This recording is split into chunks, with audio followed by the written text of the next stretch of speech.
Hey folks, this is Kalani. Patch 10.15 is in full swing and we already have quite a lot of new updates to go over. We've got some nasty nerfs coming for one class in particular. Evokers will be able to better work towards their legendary weapon. The new Evoker spec has had a bit of a shaky start in 10.15 and we have some other news to go over, like the next patch already being announced, and we have more alt catch-up opportunities to look forward to next week. There's a lot to talk about, so let's break it all down. Now before we jump in, be sure to hit up that like button and subscribe so you never miss another video. So first up this week, we already have some nerfs planned for the next weekly reset. I guess one class is doing a little too well in the very first week of the patch, because every spec for mages will be seeing some pretty significant nerfs already. For Fire Mage, the damage of all abilities is being reduced by 5%, so that's 5% less damage across the board for fire right out of the gate. On top of that, Flame Strike is being knocked down by an additional 6%,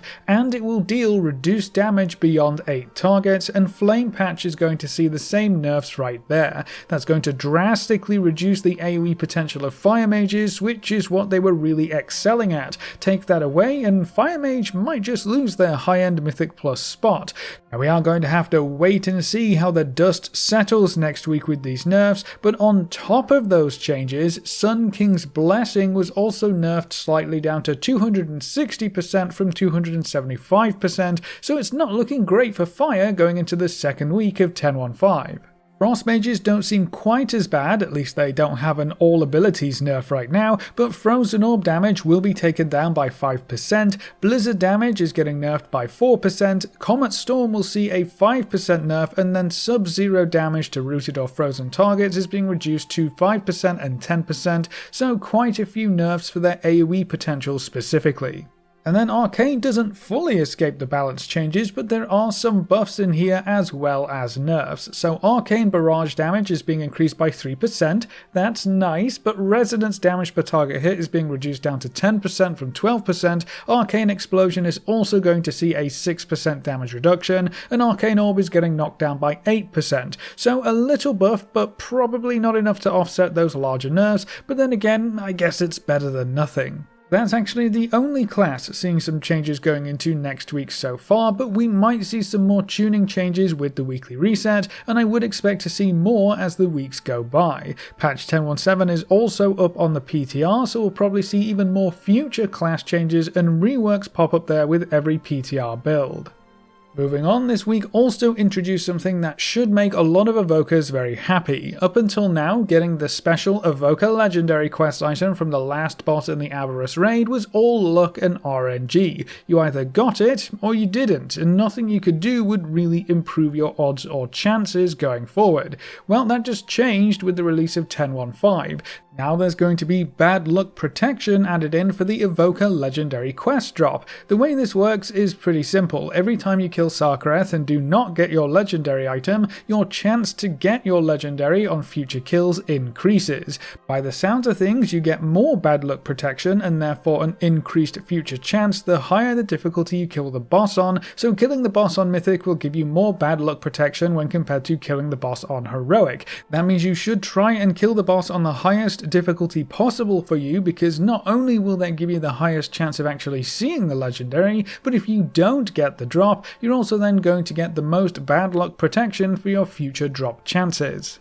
But there is a catch here. This bad luck protection only seems to apply to heroic and mythic kills of Sarkareth. It's only for the players who are able to kill the last boss of the raid on the higher difficulties. So if you've only been able to manage some LFR kills or even normal kills, that's not going to count towards this new feature. You can still get the legendary from either normal or LFR, of course. You'll just have to get very lucky, and you're not going to get the same helping hand that heroic or mythic kills will grant you.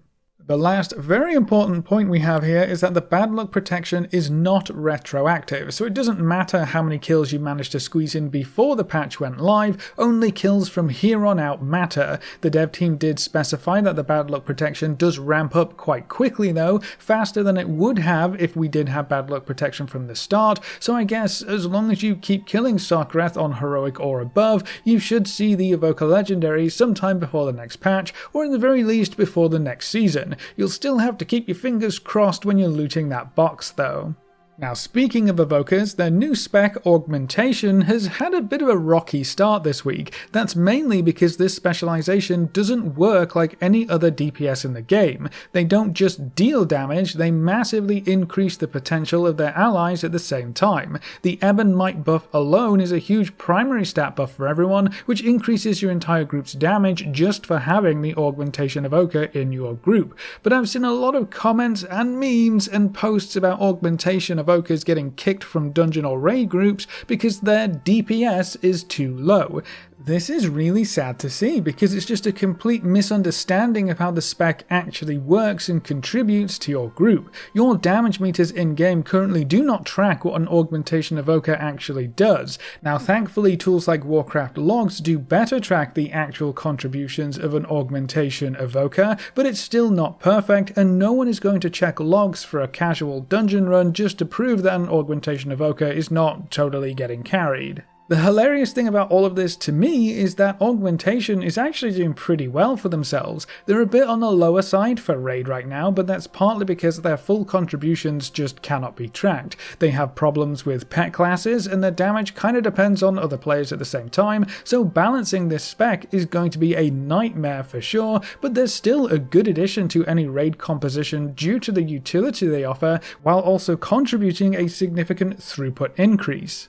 But if you look at Raider.io, it seems like Augmentation is doing incredibly well in Mythic Plus dungeons. Every single group on the very front page of Raider.io, so that's the highest keys being completed right now, every group has an Augmentation Evoker. That's how good they are in dungeons. If you think you know more about dungeon comps than the folks pushing 28s and 29s, I'm sorry to say that you're probably wrong. Augmentation has great value right now, we just need to rely less on damage meters to tell us what's good or not, and we need to change the overall perception of support classes, especially if Blizzard are going to add some more later on down the line.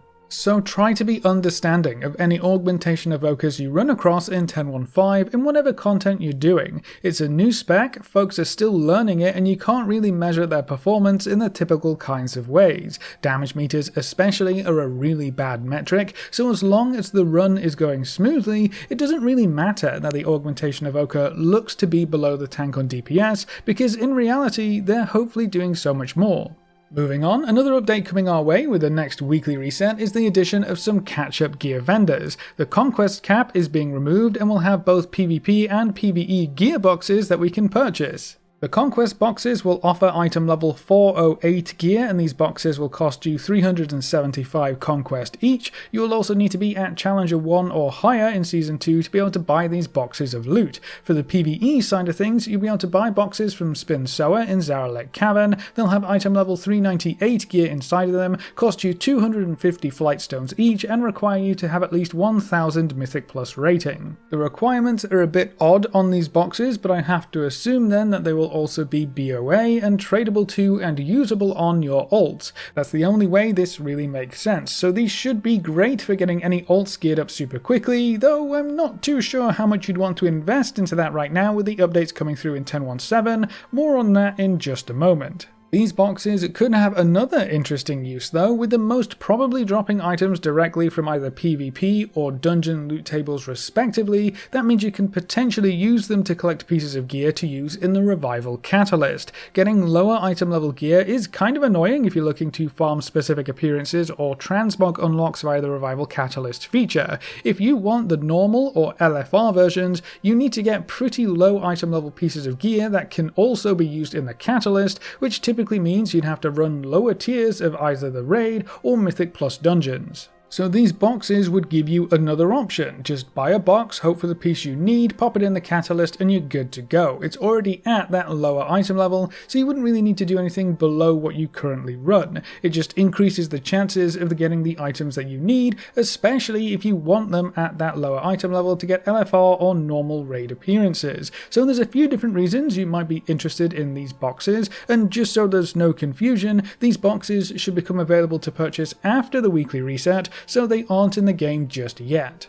And then the last thing I wanted to touch on in this video is the next patch. 10.15 just went live this week, but the ball is already rolling on the next patch 10.17. We got a quick announcement, we have an updated roadmap giving us a general overview of what to expect, and the patch is also on the PTR for testing. There are a lot of cool updates coming, new open world events with big zone-wide buffs, a new gear catch-up mechanic. A lot of activities in 10.17 seem to be able to drop gear tokens that can be traded in for item level 450 gear of your choice, and all of these are bind on account, so they're going to be great for gearing up your alts. All of the activities also seem to be super easy and accessible, so everyone will have access to that new catch-up system, which is why I said you might not be too interested in spending time and effort gearing up your alts right now. It's going to be much easier, and the gear is going to be quite a bit higher in 10.17 if nothing changes.